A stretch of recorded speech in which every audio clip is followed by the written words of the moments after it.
Dame audio de retorno bueno. Buenas tardes, Leonardo, Esteban, Fossati, Fernández. ¿Cómo va? ¿Cómo le va, Néstor? Carlos, Yorca, Cedré. Néstor Carlos, che, ¿qué te pasa? Por Me eso, cortaste el nombre. cállese, señor, arregle ese retorno y yo dije Néstor Carlos. ¿Vos escuchaste Néstor Carlos?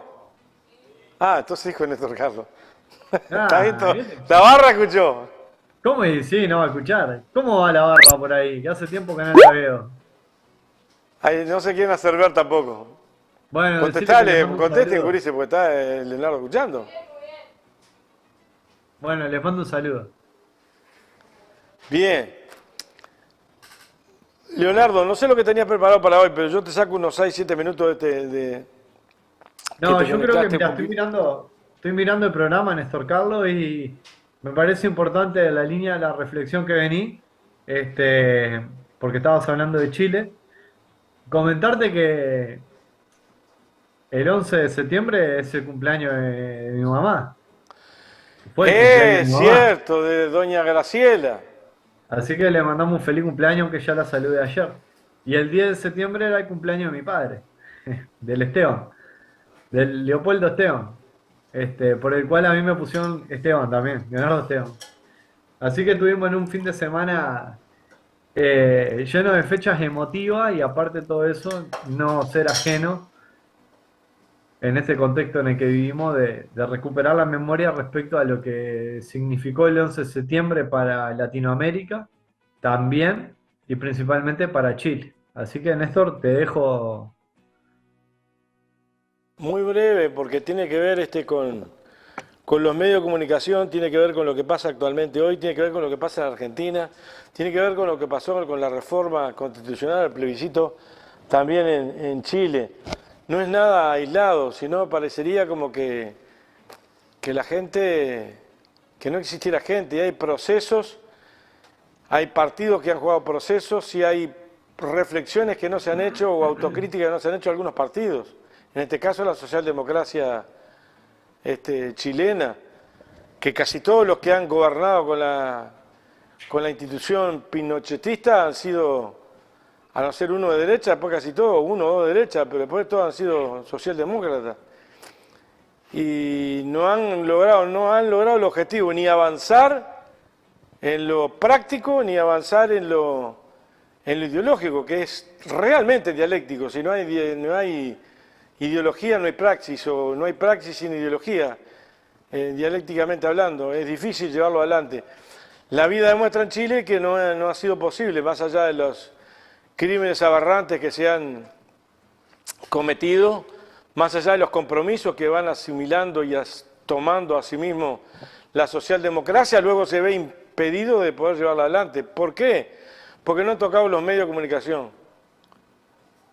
Y si no tocan eso, están vetados. En Chile, el tercer candidato más votado estaba impedido de ingresar a Chile y fue el tercer candidato más votado después de Boric, el ultraderechista, y después el tercero, este hombre, no me acuerdo el nombre de él. Solo por las redes lo hizo, solo por las redes. O sea, que no mirar el paquete. ¿Qué es lo que está pasando en Chile? ¿Qué es lo que pasa? ¿Y por qué hoy en América Latina se trata de recordar poco y nada? Yo diría que nada. Hay que ver en Uruguay qué es lo que pasa. ¿Quiénes hablan de este videito que yo pasé, corto, de 10 minutos, 7 minutos, 10 minutos duraba, Florencia? ¿Quién lo pasa? ¿Por qué no lo pasan? ¿Por qué pasaron las tanquetas? 3, 4 que prendieron fuego y no pasa nada de esto. Los informativos, que son generadores, fuertísimos generadores de opinión. Tan generadores de opinión son que regulan las matanzas y no matanzas dentro de nuestro país. Hay verdaderas masacres de ciudadanos, verdaderas masacres de jóvenes, y ahora no le pueden echar más la culpa a la droga. ¿A quién le van a echar la culpa? Son las prepotencias del gado. Es un infierno, pero termino con Chile. Para no digregarse y no desperdiciar el tiempo. Hay que recordar a Chile cuáles fueron las necesidades que le hicieron nacer, cómo fueron la tenaza que aplicó el Plan Cóndor. Hay que releerlo de la CIA para darse cuenta de la envergadura que tenía y lo que están haciendo en Argentina ahora, y lo que están haciendo en Uruguay, y lo que están haciendo en América Latina.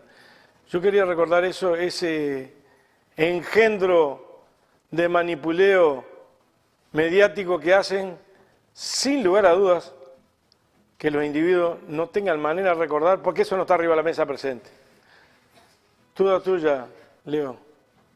No, me gustaría en esta fecha conmemorativa del asalto al Palacio de la Moneda también recordar que el mismo año, el mismo mes, pero tan solo unos días después, se llevó a cabo en Estados Unidos el atentado al canciller del gobierno de Allende, que es Orlando Letelier, Es este, cierto. como práctica extensiva de lo que significó el Plan Cóndor en su proceso de exterminio y persecución de líderes políticos de izquierda. Y casi un año después fue ejecutado también en un atentado el general Carlos Prats, que era el comandante en jefe del ejército durante el gobierno de Allende también, y que fue recibido por el ejército de Juan Domingo Perón en Argentina, pero del cual la dictadura chilena, a través de Contreras, conocido como el puño de hierro de la DINA era el servicio de inteligencia chileno, que se encargaba de perseguir, torturar, matar y generar prácticas de exterminio y persecución a la población, y de espionaje, obviamente de contraespionaje. Se dedicó a espiar, a pesar de que había salido exiliado y había un acuerdo político con el gobierno argentino. Digo en esto porque las formas de la organización, estas formas de crimen organizado, llevados adelante y sistematizadas en planes, que generalmente fueron gestadas en un despacho o en un lugar, ¿no? Del Pentágono, de la CIA o de algún lugar de la Casa Blanca o del territorio de Estados Unidos, y muchas veces en otros lugares del continente latinoamericano, pero en esas cumbres, como la que estuvo el presidente Luis Alberto de la Calle Herrera, reunido para diseñar un plan.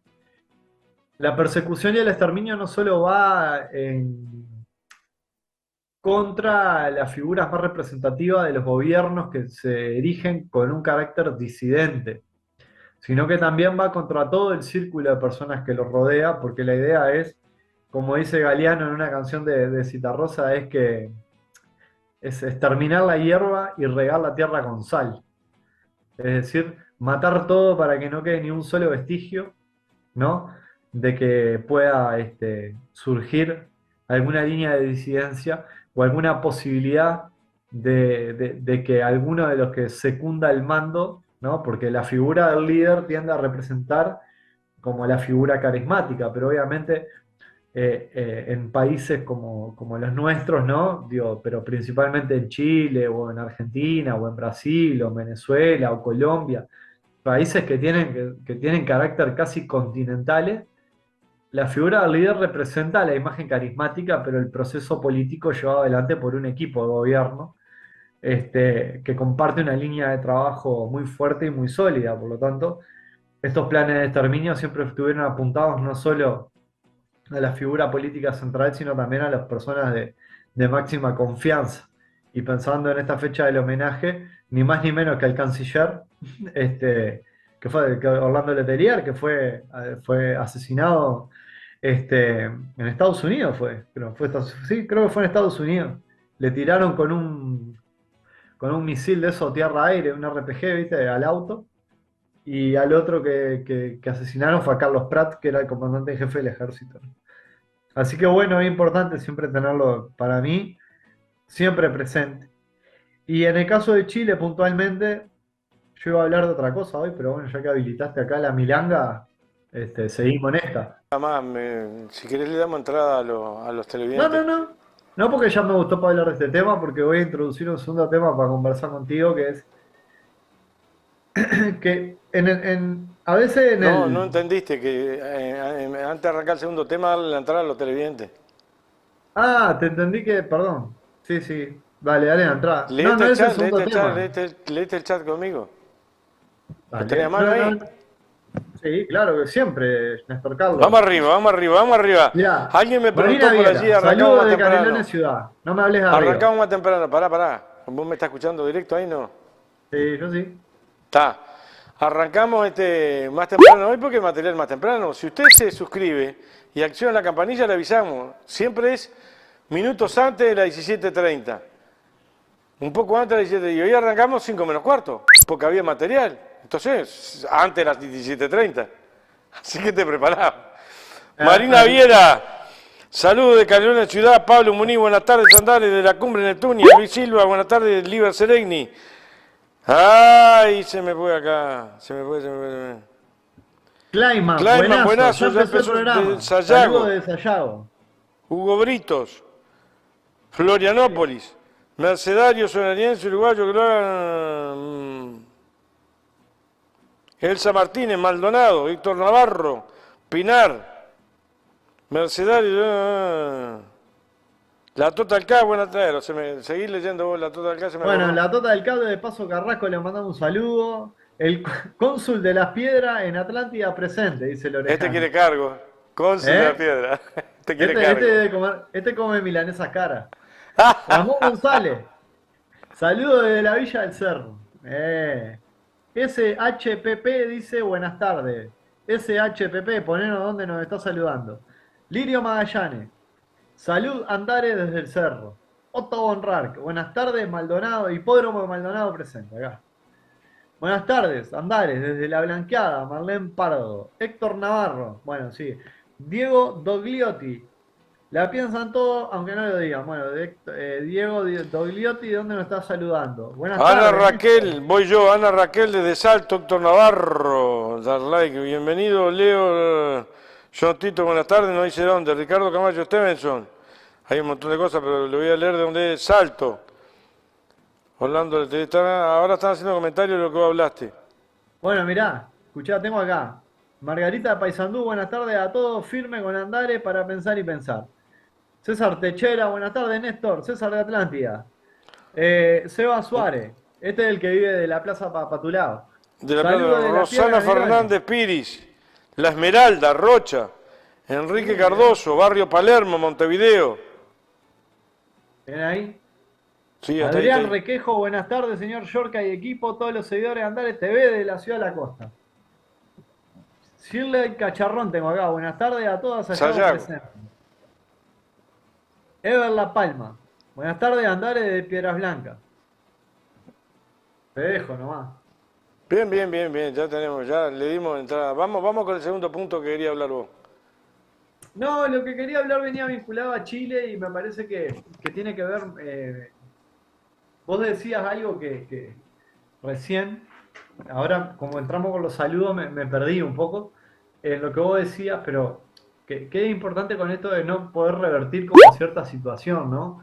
O como no revertir en ese proceso de la relación dialéctica, que es importante que mencionar siempre que la dialéctica no es una construcción del pensamiento marxista, sino hegeliano, ¿no? Marx toma la relación dialéctica como un fundamento sustancial en su elaboración teórica, ¿no? Pero como que en esa relación dialéctica no se logra nunca revertir la situación de Chile, ¿no? O que la población o los movimientos sociales puedan cambiar, ¿no? O quebrar o contrarrestar, vos lo ponías con los gobiernos socialdemócratas, ¿no? Contrarrestar la correlación de fuerza y, por ejemplo, haber dejado de lado una constitución pinochetista. Y otra cosa que es importante que mencionar respecto a Chile, que hay una película re interesante que se llama No, que habla de, creo que fue un referéndum o un plebiscito, ahora no me acuerdo bien, que fue en el año 90-91, que votaron por si le daban continuidad al gobierno de Pinochet o no. Y el no ganó por muy poquito margen. Es decir, que fue casi mitad-mitad la elección. O sea, había casi un 50% de la población chilena que hubiera seguido con el régimen castrista de Pinochet. Y eso es como una parte de la película que también hay que tenerla en escena, porque viene en relación a esto que voy a decir, o que pienso, ¿no? Y me gustaría compartirlo, que es que quienes hemos bebido o nos hemos nutrido del pensamiento clásico de izquierda, nos cuesta mucho incorporar algunas dimensiones del análisis para poder comprender la complejidad de la realidad político, económica y social de los países, ¿no? Y, y a veces se nos queda un poco corta la relación de la lucha de clases como forma de explicar todos los sucesos que tienen que ver con una sociedad. Y ahí la importancia de los distintos aportes al pensamiento marxista como forma filosófica de comprender el mundo a lo largo del siglo XX, ¿no? Conceptos fundamentales como el concepto de hegemonía y la construcción de la hegemonía por parte de Antonio Gramsci, por ejemplo, ¿no? ¿Y por qué digo que nos falta muchas veces como ese criterio de no incorporar otras dimensiones de análisis? Porque cuando lo analizamos tendemos a verlo siempre como una cuestión de que se limita solamente a la lucha de clase y nada más. Y no incorporamos a la balanza otras variables como por ejemplo comprender que Chile es uno de los países más desiguales del continente suramericano. Y que la desigualdad no es lo mismo que la pobreza. Son dos conceptos que son distintos, aunque pueden estar vinculados, ¿no? Pero la pobreza quizás tenga que ver más con la cantidad de ingresos que tengo en mi bolsillo y la desigualdad tiene que ver con la cantidad de oportunidades a las que yo puedo acceder en una sociedad. Y Chile es un país que es muy desigual, muy desigual. Las relaciones entre las personas que tienen mucho y las personas que tienen muy poco son astronómicas. Y la producción respecto a cómo esa sociedad se percibe o cómo la sociedad chilena se percibe en relación a esa desigualdad es una concepción muy de país de vanguardia, país de avanzada, país eh, potencia económica, país motor industrial potente, ¿no? Lo cual no es un correlato del todo válido. De hecho, muchas veces se refiere a Chile como la Prusia de América, ¿no? Porque es un gran exportador de minerales, por ejemplo, un gran sí, explotador, explota muchos minerales. Este, pero en esa relación que tendemos a poner en el eje de análisis, muchas veces quienes pensamos de izquierda, desconocemos un poco de estas realidades. Desconocemos un poco la relación que tiene la presencia de la población indígena en relación a la población total chilena y la ascendencia indígena que tiene la mayoría de la población chilena y a su vez el blanqueamiento que ha sufrido la sociedad chilena en esto de pensarse como los europeos. ¿No? Y que eso también tiene que ver a la hora de pensar por qué existen ciertas características conservadoras dentro del deber ser de esa sociedad, ¿no? Porque es una sociedad que se piensa como absolutamente europea en relación a que si algún día viajan yo qué sé, a un país, no sé, viajan a París, seguramente lo van a ver como unos sudacas indios, ¿no? Pero ellos se piensan como una relación de superioridad hegemónica y de faro de la región en tanto potencia. Y a su vez eso se ve reflejado en la construcción de la desigualdad que proyecta hacia el abajo, ¿no? Y de la marginalidad. Y son como muchas veces esos factores clave que en el análisis de cómo tiene que acompañarse el devenir político, nunca lo consideramos. Tampoco consideramos cómo afecta el grado de conservadurismo en relación a la desigualdad de género, por ejemplo, en ese país, ¿no? Entonces, en los análisis clásicos que muchas veces leemos, o las lecturas clásicas que muchas veces hacemos, y me refiero a clásicas porque siempre lo pensamos exclusivamente desde el eje de la lucha de clase y nada más, siempre se nos olvida un poco que tenemos que, es necesario, es una obligación, incorporar otras dimensiones para empezar a leer la realidad, porque tenemos que poder pensar en salidas y respuestas políticas que tengan una visión que incorpore esas dimensiones, porque la desigualdad se está construyendo desde esos lugares. Y como no las podemos leer, no podemos muchas veces eh, tejer o generar aportes que vayan en consonancia con eso. Y eso principalmente es la estructuración de género, ¿no? Género, raza, ¿no? Ascendencia étnico-racial, género, ¿no? Situación de clase. Son como los tres ejes medio fundamentales. Que hace unos ya como 40 años, si no hace un poco más, se están poniendo en discusión, pero a veces nos cuesta como incorporarlo. Y es un concepto que muchas veces algunas personas seguramente lo hayan escuchado, que se conoce como interseccionalidad, ¿no? Viste, como en esto, como muchas veces en la retórica tecnocrática, muchas veces caemos como la incorporación de discurso o de palabras o conceptos que muchas veces quedan como muy desconectados de la realidad, pero justamente este creo que tiene como una referenciación a una palabra que es muy significativa en tanto lo que pretende representar, que es como la interseccionalidad, o sea, es como imaginarnos una teoría de conjuntos y pensar la intersección de cada uno de los conjuntos, ¿no? Si yo tengo tres conjuntos que se intersectan los tres, hay un lugar donde los tres tienen algo en común.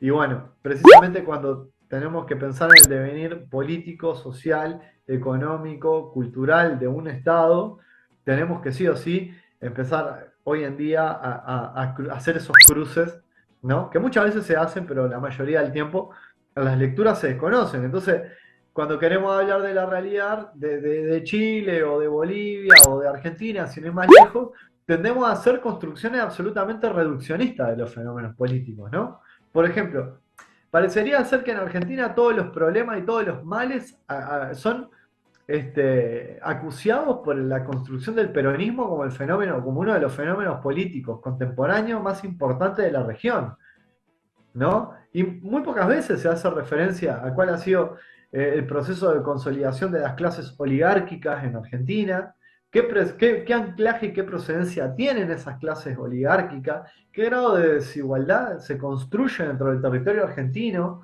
que fue conquistado relativamente hace muy poquito en el tiempo. De hecho, la conquista del Chaco fue en el siglo XX, no fue en el siglo XIX, como la conquista del desierto.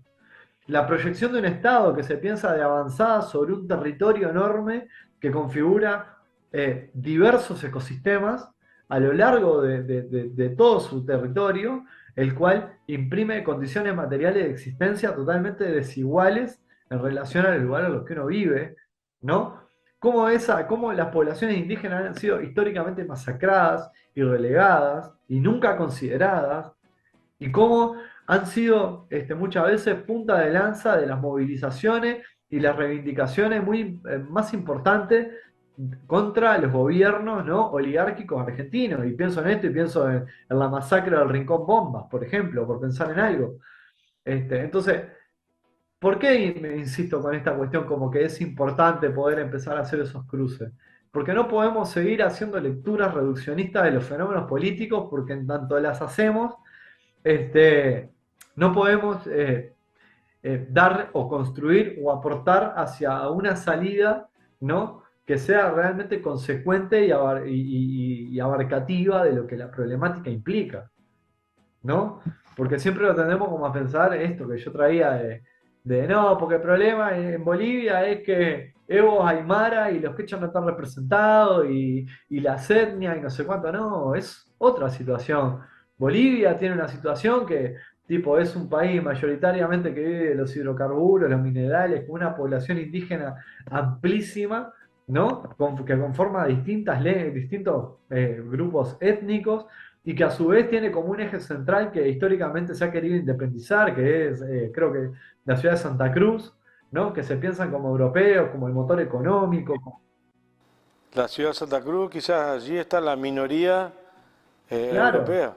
la oligarquía, Sí, los claro. sectores oligárquicos, ¿no? Entonces, cuando hablan, siempre se apresura a decir, no, porque lo que pasa en Venezuela y lo que pasa en Cuba, y es como siempre tendemos al discurso reduccionista de pensar de lo que pasa en Cuba y lo que pasa en Venezuela es producto de que Fidel Castro era malo y que Hugo Chávez era malo, y no, nunca se habla, y ya voy atándolo con el segundo tema que quería meter, que siempre que tengo que hablar del tema o me convocan a hablar del tema de la migración, siempre en algún momento me quieren preguntar mi opinión respecto a qué pienso yo de Cuba o qué pienso yo de Venezuela, ¿no? O sea, porque es lo importante, ¿no? Porque la mayoría de las personas que migran a nuestro país son personas que migran de Venezuela y Cuba, mayoritariamente, y República Dominicana también.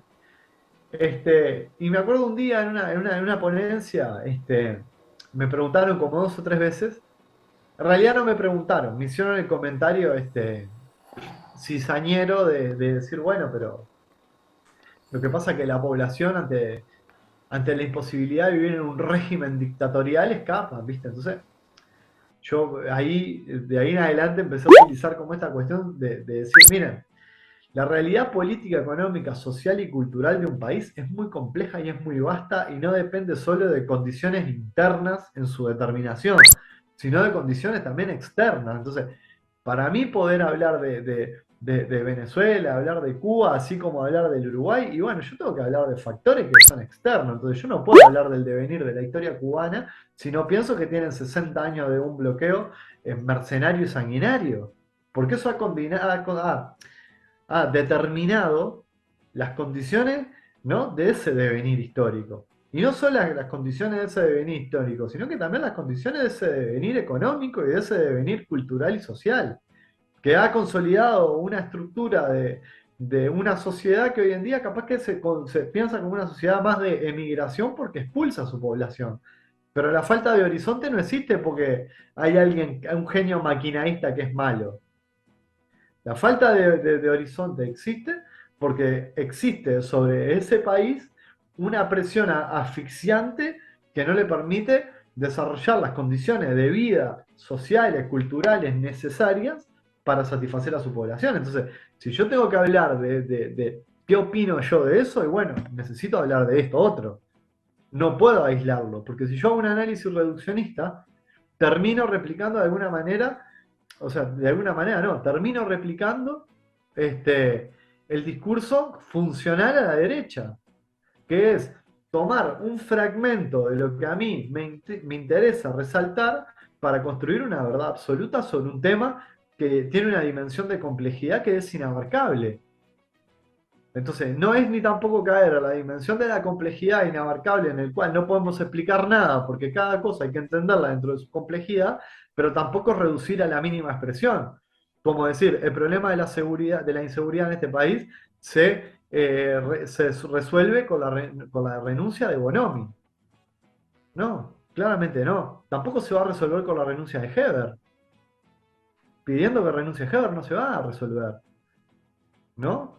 ¿Por qué? Porque para estudiarlo, para pensar y para construir por qué tenemos los grados, el devenir de la inseguridad que tenemos que hacer un análisis que tiene que ser una lectura, un análisis que es mucho más largo y que tenemos que pensar en lo que yo hablaba el otro día. ¿Cómo no vamos a vivir en una sociedad que ha incrementado su grado de violencia cuando la población hoy en día en Uruguay recibe violencia institucional sistemáticamente? ¿Por qué? Porque el plan que traían de represión o de combate al narcotráfico y a la delincuencia era combatir el fuego con más fuego. ¿Y quién paga eso? La gente que vive en Boulevard y de Rivera y Boulevard para el otro lado, estoy hablando de Montevideo. No, esa gente no lo paga. Porque en ese zonal, en esa zona, hay una seccional de policía que está en la calle Gabriel Pereira que tiene 21, tenía, no sé ahora cuánto tiene, 21 patrulleros para vigilar esa parte de la ciudad. Sin embargo, la parte de la ciudad que se ubica en el municipio G y que se conoce como Colón Lezica, tenía 3 patrulleros. Y era una zona mucho más grande. Entonces, evidentemente, las personas que viven en esa parte de la ciudad que tiene un nivel socioeconómico mayor y más amplio que el de otro que planteo, no pagan las consecuencias de combatir con fuego a la delincuencia y al narcotráfico. Y claramente y está demostrado en todos los lugares del mundo que esa no es la manera. Y la violencia institucional no solo se traduce con la represión, con el ejercicio de la violencia, el ejercicio legítimo de la violencia, que en definitiva eso es lo que define un Estado, ¿no? El derecho al ejercicio legítimo de la violencia, pero sino también que miles y miles de personas no puedan llegar a fin de mes, tengan que asistir a una olla popular para comer, que hayan tenido que degradar sus condiciones de vida para poder sobrevivir, que hayan perdido su trabajo, que tengan que competir por puestos laborales, ¿no? Con menor preparación, ¿no? O sea, con sobrecapacitación, recibiendo menor remuneración porque han generado un ejército de desempleados que no te permite competir, ¿no? Y reclamar lo justo por tu desempeño laboral. Y eso es violencia. ¿Por qué? Porque estás todo el tiempo atemorizado de que en tu trabajo no puedes hacer, no puedes decir, porque si te echan no tenés manera de insertarte laboralmente con la misma facilidad que hace 4 o 5 años. Y esa es la realidad que vivimos en nuestro país. Pero la realidad que vimos en nuestro país no la podemos pensar porque Mieres, que era un 4 de copa que no lo votaba, entraba al hospital y le tenía que mirar la cédula para ver quién era, tipo, terminó de ministro de Relaciones, ¿no? Ministerio de Trabajo y Seguridad Social. Sino porque hay una concepción ideológica atrás de este gobierno, ¿no? Que se instrumentaliza a través de su vasallo, que ocupan lugares clave dentro del gobierno y que ejecutan ese plan. Y para pensar eso, tenemos que pensar que existe una avanzada fundamentalmente de derecha y de la derecha más rancia, del tronco más duro de la derecha más rancia, que trazó un proyecto político que no tuvo la incidencia que por suerte no tuvo, la incidencia que tuvo en Argentina y que fue un proyecto neoliberal devastador de principios de los 90, ¿no? Y que fue retomado y fue implementado valiéndose de todos los medios que actualmente tiene. Entonces, en la fecha de conmemorativa, y yo lo comentaba el otro día, tenemos que tenemos que poder comenzar a trabajar en el reclamo de la profundidad, la reflexión y el involucramiento político con los temas.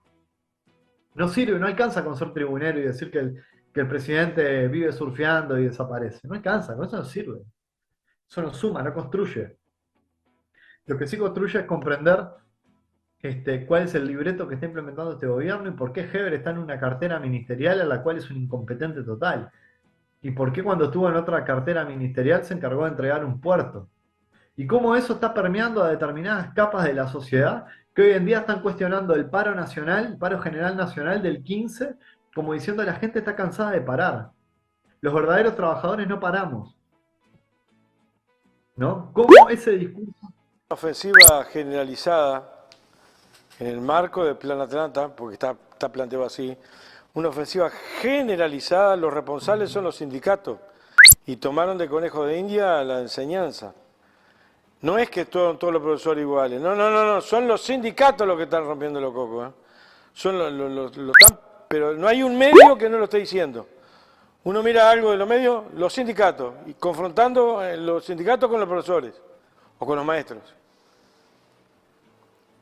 Sí, es que la avanzada, por eso digo que la avanzada de este gobierno es, aparte de aumentar un poco la pobreza, es construir mayor desigualdad dentro de la sociedad y exasperar a la sociedad. Exasperar como ese equilibrio dentro de las relaciones sociales que hay dentro de la sociedad, ¿no? Exasperarlas, tenerlas siempre como fogoneadas de manera tal de que cuando se da una situación de reclamo, eso se traduzca en la como exacerbación de una respuesta ultraconservadora. Porque esa es la manera de ir, cuando yo hablaba, uno de los otros días hablaba de que el problema no solamente era la penetración ideológica, sino la sedimentación de esa penetración ideológica. Porque el bombardeo mediático sistemáticamente va teniendo como consecuencia la sedimentación de esas ideas. Y donde yo no decía régimen, y donde yo levantaba una bandera internacionalista, hoy hablo de régimen, ¿no? Y titubeo a la hora de pronunciarme. ¿Y qué es eso? ¿Cómo se traduce eso? Se traduce como una forma de sedimentación de cierta ideología, de cierta forma de pensar que nos va penetrando y nos va capilarizando y va formando capas. Y que después es muy difícil ir para atrás, ¿no? Es muy complejo después desarmar esa forma de pensamiento. Y para desarmarla, una de las maneras que hay, o uno de los antídotos que muchas veces hay, o como, no sé, vacuna que puede revertir esa situación, es trabajar en la comprensión de que los fenómenos que nos suceden cotidianamente no son de ahora. Es como cuando decíamos allá por principio del año pasado, cuando vos me invitaste a pensar, me invitaste a pensar un poco en relación a cómo iba a participar en este programa, y yo te decía, Yorka, yo quiero hablar de esto porque no puedo creer que en este país hay gente que tiene mi edad y es más grande que yo, que vivió en los 90 y que votó a esta gente. Y que la votó convencida de que iban a cambiar qué. ¿Qué pueden cambiar? Si pertenecen a la oligarquía, si defienden sus intereses de clase, si a su vez defienden sus intereses de la reproducción cultural del país. Ellos defienden no solamente, la oligarquía no solo quiere decir personas que concentran capital, representan todo un conjunto ideológico de una hegemonía que la reproduce una élite y la transmite hacia abajo, como una forma de lo que tiene que ser nuestra sociedad. ¿Por qué? Porque lo que estamos por debajo de eso, construimos un pensamiento aspiracional, que de esa manera nos vamos matando entre nosotros porque lo que nos vende ese pensamiento aspiracional es que algún día podemos integrar ese lugar y podemos estar en ese lugar. Y lamento decirle, mis cielas, que eso no va a pasar nunca. Eso no va a suceder. Se llama hábitus de clase. Norbert Elias habló de esto y después lo retomó Pierre Bourdieu posteriormente, años después, cuando habló del hábitus. Y no va a pasar. Y hoy en día lo que hay es una concepción de la embestida baguala, de que acá el país es así, que acá la gente que tiene que laburar y nosotros tenemos que sacar al país adelante y quien reclama sus derechos es un vago. Y te lo dice una persona que nunca en su vida seguramente laburó. Nunca en su vida tuvo que luchar para salir a laburar, levantarse temprano, tomarse un bondi, viajar 45 minutos para ir a su laburo y laburar como un buey 8 horas o más y después volver y tomarse un bondi, llegar a la casa y prepararse la comida, tener que limpiar y armar, o sea, reproducir la fuerza de trabajo necesaria para el otro día levantarse a trabajar. Nunca lo hizo, pero sin embargo lo aspiramos. Y sin embargo todos los días nos levantamos queriendo ser un poco más eso. Todos los días queremos estar un poquito más cerca de eso. No nos damos cuenta que no va a pasar nunca. Y eso es una forma en la cual se proyecta una forma de pensamiento que no solo tiene que ver con la acumulación de la riqueza, sino que tiene que ver con la circulación de un conjunto de ideas y de materiales que están dentro de una sociedad, que quienes no pertenecemos a ese sector, estamos siempre ávidos de recibir, porque en definitiva parecería ser que una de las grandes cosas que nos motiva es el aspiracionismo. Y no hablo de a todas las personas, pero es muy vasto. Por eso se explica que en este país que tengamos el gobierno, o explica por qué, en una parte explica por qué en este país tenemos un gobierno que no representa a su pueblo y sin embargo goza de un alto porcentaje de aprobación.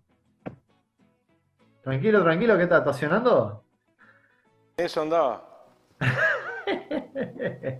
Entró marcha atrás.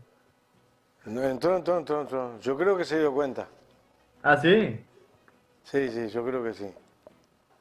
Estamos en hora, se nos viene Pinto. Sí, sí. Tenemos, ¿sabés vos quién fue Cassius Clay? ¿Perdón? ¿Sabés quién fue Cassius Clay? A ver, contame. Cassius Clay, ¿no sabés quién fue, no? Un boxeador. Eso. Luego se convirtió al Islam y se cambió su nombre por Mohamed Ali. Sí. Tenemos una plaquita que vamos a mostrar ahí rapidísimo, después vamos a una tanda. Que dice por la senda de Che Guevara, porque tiene que ver con todo lo que vos estabas hablando.